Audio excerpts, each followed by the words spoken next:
தேர்தல் கமிஷனுக்கு ஏற்கனவே இந்து மக்கள் கட்சி சார்பிலே கோரிக்கை புகார் மனுவை அனுப்பியிருக்கிறோம். தாவேகாவினுடைய அரசியல் பதிவை ரத்து செய்ய தொண்டர்கள் முற்றுகையிடுவார்கள் என்று இந்த நேரத்திலே அறிவிக்கின்றேன்.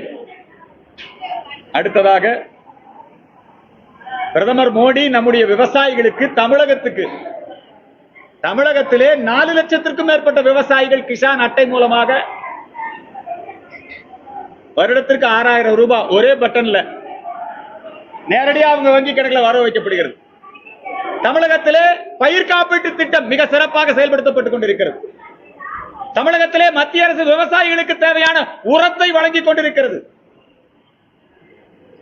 விவசாயிகளுக்கான அந்த வளர்ச்சி திட்டங்களை இங்கே வந்து அறிவிக்கின்ற பொழுது எந்த விவசாய சங்கத்தை சார்ந்தவர்கள் பாரத பிரதமர் மோடி கொண்டு வந்த 3 வேளாண் சட்டங்களை எதிர்த்து டெல்லியிலே போராடினார்களோ அவர்களே இன்றைக்கு மனம் மாறி பாரத பிரதமருக்கு பாராட்டு விழா நடத்தி கொண்டிருக்கிறார்கள். ஆனால் அதை திசை திருப்பக்கூடிய வகையில ஒரு வாரத்துக்கு முன்னாடி வந்த கடிதம் மதுரை மற்றும் கோவை இந்த 2க்குமான மெட்ரோ ரயில் திட்டத்தை மத்திய அரசு நிறுத்தி வைத்து விட்டது. அந்த கடிதத்தில் சில பகுதிகளை மட்டும் நம்முடைய முதலமைச்சரே வெளியிட்டு ஏதோ தமிழகத்தை பிரதமர் மோடி புறக்கணித்து விட்டார்னு மோடி விவசாயிகளுக்கு செய்யக்கூடிய அந்த நன்மை மக்களுக்கு போய் சேரக்கூடாதுன்னு இப்படி ஒரு திசை திருப்புறார். உண்மையில நீ திட்டத்தை தயாரிச்சு கொடுத்ததுல உன்னுடைய திட்ட அறிக்கையில பல ஓட்டைகள். இந்த மதுரை சென்னை இந்த 2க்குமான மெட்ரோ ரயில் திட்டம் அது பரிசீலனையில் உள்ளது. அது முழுமையாக ரத்து செய்யப்படவில்லை அப்படிங்கறத இன்னைக்கு மெட்ரோ ரயில் சென்னை அவங்க அறிவிச்சிருக்கிறாங்க. இவங்க தவறான தகவலை மக்கள் கிட்ட பரப்புறாங்க. கோயம்புத்தூர்ல விமான நிலைய விரிவாக்கம் அதற்கான நிலம் கையகப்படுத்துதல் திமுக தான் இடையூறு. இங்க மெட்ரோ ரயில் திட்டம் வரக்கூடாது என்பதற்காக திமுக தான் இடையூறு பண்ணுது. நீ சரியா திட்ட அறிக்கையை தவறுகள் இல்லாம நீ சரியான அறிக்கையை கொடுக்கணும். குறைபாடுகளை சுட்டிக்காட்டி இருக்கிறது அந்த கடிதம். உடனே அந்த கடிதத்தை வச்சுக்கிட்டு கோவையிலும் மதுரையிலும் மெட்ரோ ரயிலுக்கு எதிர்ப்பு என்கிற ஒரு வதந்தியை கிளப்பி விடுகின்ற மு.க. ஸ்டாலின் அவர்களை வன்மையாக கண்டிக்கிறேன். மதுரைக்கும் கோவைக்கும் மெட்ரோ ரயில் திட்டம் வரும் என்பதை இந்த நேரத்திலே தெரிவித்துக் கொள்கிறேன். திருப்பரங்குன்றம் மலை உச்சியிலே கார்த்திகை தீபத்தூணிலே தீபம் ஏற்ற வேண்டும் என்று கடந்த 40 வருடங்களாக இந்து மக்கள் கட்சி போராடி வருகிறது. எங்கள் தலைவர் ராமகோபாலன், ஐயா ராஜகோபாலன், இந்த மதுரையிலே உயிர் தியாகம் செய்த வீர தியாகி காளிதாஸ் இவர்களெல்லாம் அந்த காலத்திலேயே வழக்கு நடத்தி உச்சியில தீபம் ஏற்றதுக்கு எந்த தடையில்லைன்னு தீர்ப்பு வாங்கி வச்சிருக்கிறோம். ஆனாலும் இன்றைக்கு அந்த தடையை ஏற்படுத்தி நீதிமன்றத்தையே ஏமாற்ற, மக்களை ஏமாற்ற, மோட்ச தீபம் ஏற்ற இடத்துல தீபம் போட்டுட்டு அறநிலையத்துறை இரட்டை வேடம் போட்டுக் கொண்டிருக்கிறது. இன்றைக்கு நீதியரசர் ஜி.ஆர். சுவாமிநாதன் அவர்கள் நேரிலே சென்று ஆய்வு செய்திருக்கிறார். ஏன்னா எந்த அதிகாரியுமே தைரியமா சொல்ல மாட்டேங்க, அதனால இவரே நேரில் போயிருக்காரு. ஆகவே இந்த முறை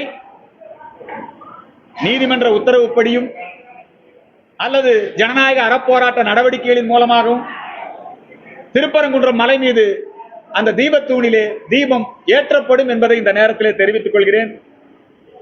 பீகார் அரசியல் வெற்றி தமிழகத்திலே மிகப்பெரிய தாக்கத்தை ஏற்படுத்தி இருக்கிறது. தேசிய ஜனநாயக கூட்டணிக்கு வலு சேர்த்து இருக்கிறது. இந்த பீகார் மாதிரி தான் தமிழகத்திலையும் தேசிய ஜனநாயக கூட்டணி வெற்றி பெற போகிறது. கருத்து கணிப்புகள் நீங்க பாருங்க,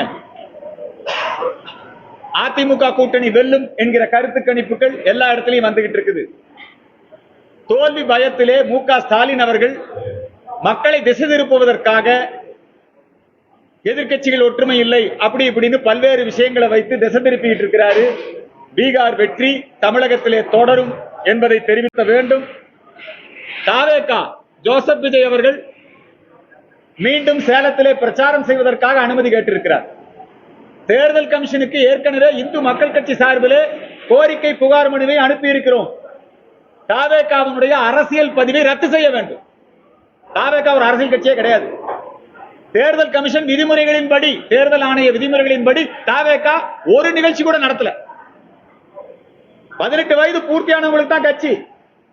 ஆனா தாவேகா கூட்டத்தில் என்ன 18 கை குழந்தைகள் எல்லாம் எடுத்துட்டு வர்றாங்க.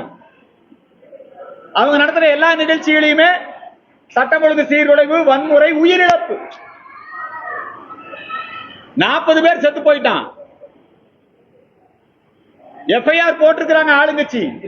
ஆனா அவங்களை கைது செய்யல, நடவடிக்கை எடுக்கல. யார் தான் கொண்டா? 40 பேர். அந்த மரணத்துக்கு நீதி என்ன? இந்த குற்றத்துக்கு காரணம் யாரு? வெக்கமா இல்லையா? சிபிஐக்கு வெக்கமா இல்லையான்னு கேட்கிறேன் நான். ஏன் நடவடிக்கை எடுக்கல? இந்த மரணங்களுக்கு காரணம் யார்? தாவேகாவா? தாவேகா மேல நடவடிக்கை எடு. சரி, அந்த இடத்துல சட்டம் ஒழுங்கை சரியாக பராமரிக்காமல் பாதுகாப்பு கொடுக்க தவறிய திமுகவா? திமுக மேல நடவடிக்கை எடு. அரசு அதிகாரிகள் மேல நடவடிக்கை எடு. 40 பேர் செத்து போயிருக்கிறான், மறுபடியும் அவன் கூட்டத்துக்கு வர்றாங்களாம். நீதிமன்றம் இதை வேடிக்கை பார்க்க கூடாது. நீதிமன்றம் நடவடிக்கை எடுக்க வேண்டும். அரசியல் காரணங்களுக்காக பயந்து கொண்டு மறுபடியும் அவங்களோட கூட்டணி சேர்ந்துடலாமா, அவரை கைது பண்ணா மக்கள்கிட்ட அணுதா, இதை பார்க்காதப்பா. 40 பேர் செத்து போயிருக்கிறான். எஃப்ஐஆர் போட்டிருக்கிற. எஃப்ஐஆர்ல யார் யார் பேர் இருக்கு? அவங்க மேல என்ன நடவடிக்கை எடுத்திருக்கிற? சிபிஐ எஃப்ஐஆர்லயும் அதே பேர் இருக்குது. இத்தனை நாளாகியும் யாரையும் கைது பண்ணல. இதுக்கு மத்தியில் அவங்க இன்னொரு நிகழ்ச்சி எடுத்துக்க அனுமதி கேட்கிறாங்க. ஆகவே அந்த நிகழ்ச்சியை நீதிமன்றமும் தடை செய்ய வேண்டும், காவல்துறையும் தடை செய்ய வேண்டும். திமுக பயந்துக்குது. திமுக ஜோசப், ஏன்னா திமுக தூண்டிவிட்ட டூல் கிட்டு தான் ஜோசப். இது திமுக வேற, தாவேகா வேற அல்ல. ஒவ்வொரு தேர்தலுக்கும் திமுக ஒரு நடிகனை தயார் செய்யும். கடந்த தேர்தலே மக்கள் நீதி மையத்தை தயார் செய்தது கமலஹாசனை வைத்திருந்தது.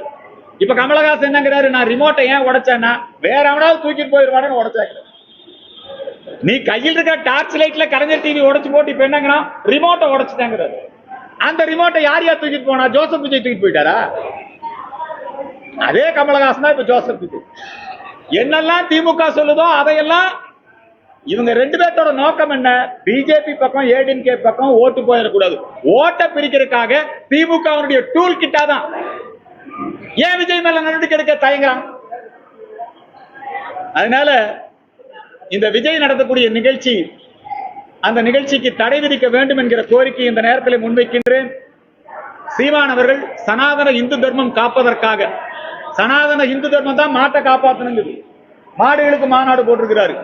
ஆனா இன்னொரு பக்கம் வெளிவேசம், மாட்டை தின்னாத்தான் உனக்கு சக்தி வருங்கிறார். மாடு வளர்த்துறதே திங்கிறது தாங்கிறார். இன்னொரு பக்கம் என்ன பண்றாரு? தண்ணீர் மாநாடு. இன்னொரு பக்கம் மலைகளை காப்பாற்ற மாநாடு. இப்ப கடலம்மா மாநாடு. இந்த மாநாடு எல்லாமே சனாதன இந்து தர்மம் சம்பந்தமானதுதான். ஆனா அதுல இளைஞர்கள் யாரும் ஏமாந்து விடக் கூடாது. கார்த்திகை தீபம் தினத்தன்று இந்து மக்கள் கட்சியின் சார்பிலே மலை உச்சியிலே கார்த்திகை தீபம் ஏற்றப்பட வேண்டும். அதே போல திண்டுக்கல் மலைக்கோட்டையிலே கார்த்திகை தீபம் ஏற்றப்பட வேண்டும். திருவண்ணாமலை கார்த்திகை தீப நிகழ்ச்சி உலகத்தில் இருக்கக்கூடிய கோடான கோடி இந்துக்கள் கூடுகின்ற நிகழ்ச்சி. அந்த நிகழ்ச்சிக்கு இந்த விஐபிக்களுக்கு மட்டும் அனுமதிங்கிற அந்த கலாச்சாரத்தை முறியடித்து திருவண்ணாமலையில் வரக்கூடிய அனைத்து பக்தர்களுக்கும் போதிய வசதிகளை செய்து கொடுக்க வேண்டும்.